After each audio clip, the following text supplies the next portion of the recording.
Good evening, good morning, and good afternoon. Today, I'll be reading from Romans chapter 3. Let's begin.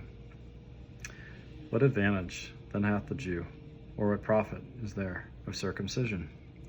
Much, every way, chiefly because that unto them were committed the oracles of God. For what if some did not believe?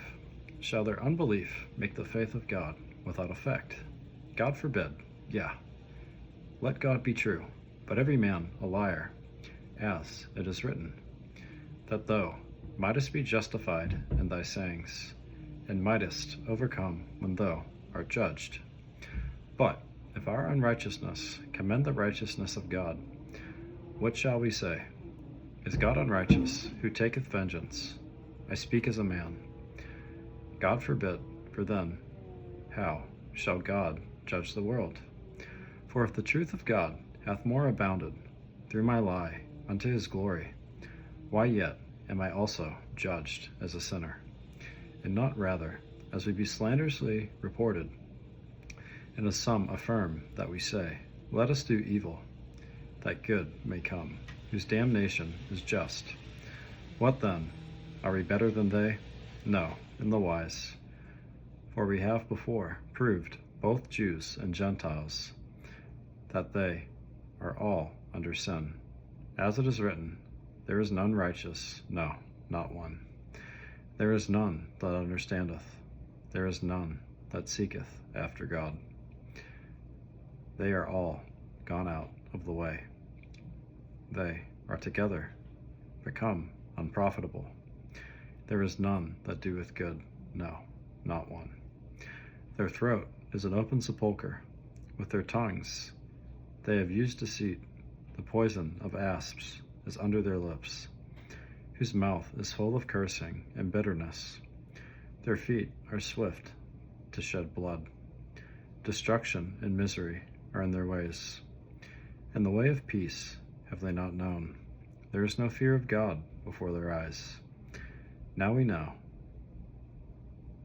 that what things soever the law saith, it saith to them who are under the law, that every mouth may be stopped, and all the world may become guilty before God. Therefore, by the deeds of the law, there shall no flesh be justified in his sight. For by the law is the knowledge of sin. But now the righteousness of God without the law is manifested, being witnessed by the law and the prophets, even the righteousness of God, which is by faith of Jesus Christ unto all, and upon all them that believe. For there is no difference, for all have sinned and come short of the glory of God, being justified freely by his grace through the redemption that is in Christ Jesus, whom God hath set forth to be a propitiation through faith in his blood, to declare his righteousness for the remission of sins that are past, through the forbearance of God, to declare, I say, at this time, his righteousness, that he might be just, and the justifier of him which believeth in Jesus. Where is boasting then? It is excluded. By what law? Of works? Nay, but by the law of faith. Therefore we conclude that a man is justified by faith without the deeds of the law. Is he the God of the Jews only? Is he not also of the Gentiles? Yes, of the Gentiles also, seeing it is one God which shall justify the circumcision by faith, and uncircumcision through faith. Do we then make void the law through faith? God forbid.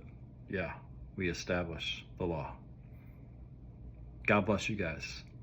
If you enjoy, like and subscribe my YouTube. If you don't mind supporting me in my ministry, I'll leave my Cashapp and Venmo in the description. God bless you guys.